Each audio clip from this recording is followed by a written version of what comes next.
one of the most remote locations on Earth, Bermuda boasts scenic beaches, crystal blue water, luxurious resorts, and a lifestyle that can make almost anyone jealous. There are, however, fascinating aspects of what it's like to live and operate and get around Bermuda that aren't that obvious for someone who hasn't been there before, as I hadn't a week before filming this one. Stay tuned.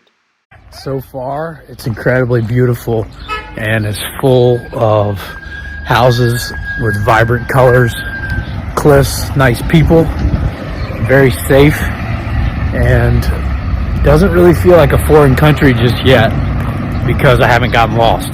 I'm just going to show you around, go to town, tell you a little bit about it, and then make up your own mind about coming here. Bermuda has legions of palm trees everywhere. The vegetation, and this is about as nerdy as I want to get here, is similar to that of a beach town in the mid-Atlantic. It's because it doesn't have necessarily a tropical climate, say like someplace in the Caribbean that would be surrounded by water like Bermuda is, and has hardwood trees blended in here with these palm trees.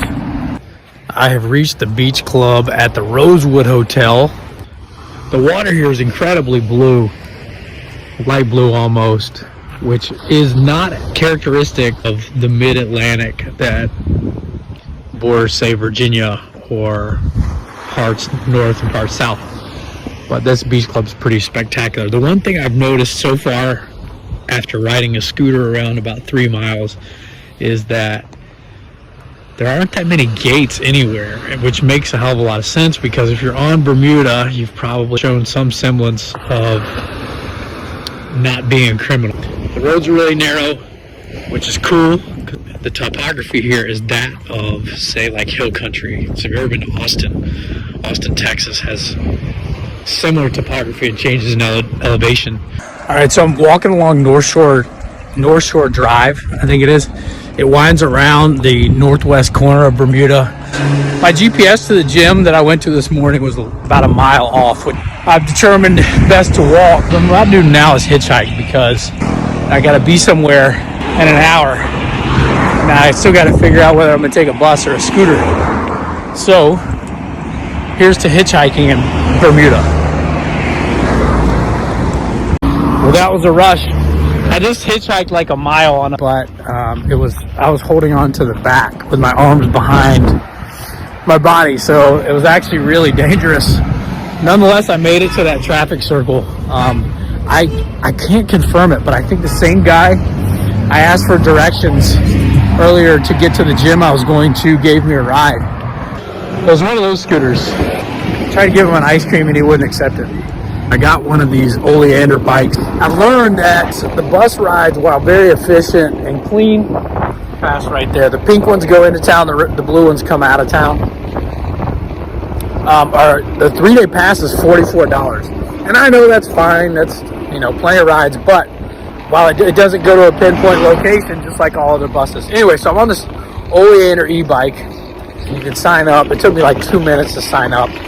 I also used one of the e-scooters to get around yesterday, but everything's a little bit more expensive, which makes perfect sense because I doubt very seriously that many things actually originated here.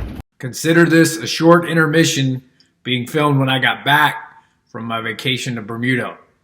The next part goes over a very interesting factoid or situation about Bermuda. That is, they burn their trash, and when people lose use or desire for their cars, there's a space right by the airport that they put them in the ocean and then cover that with cement. I interview my Airbnb host while he's driving me to the Rosewood Hotel. I don't mean to come across as holier than thou or judge anybody from Bermuda for this custom of living there. It's a very small place. There's no place for the trash to go, and it is very noticeably clean.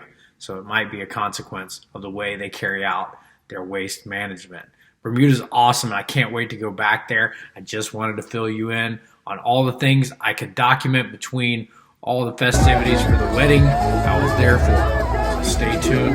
Here's a bit about Bermuda and their waste management and car waste management situation, and a few more videos of some really beautiful spots that I saw while I was there.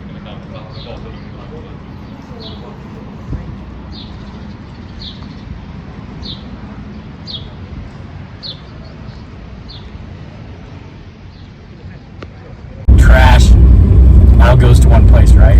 Trash all goes to one place. They have what they call the Times Bay incinerator, where everything goes, and they separate their trash before it gets there. Right, separate the bottles, the paint cans, and the fluorescent tubes, and your regular household trash. Then the metal items go in containers, and they eventually get to the airport. So once it's there, they put it in the various bins. Then they put the burnables in the incinerator, the rest of the stuff.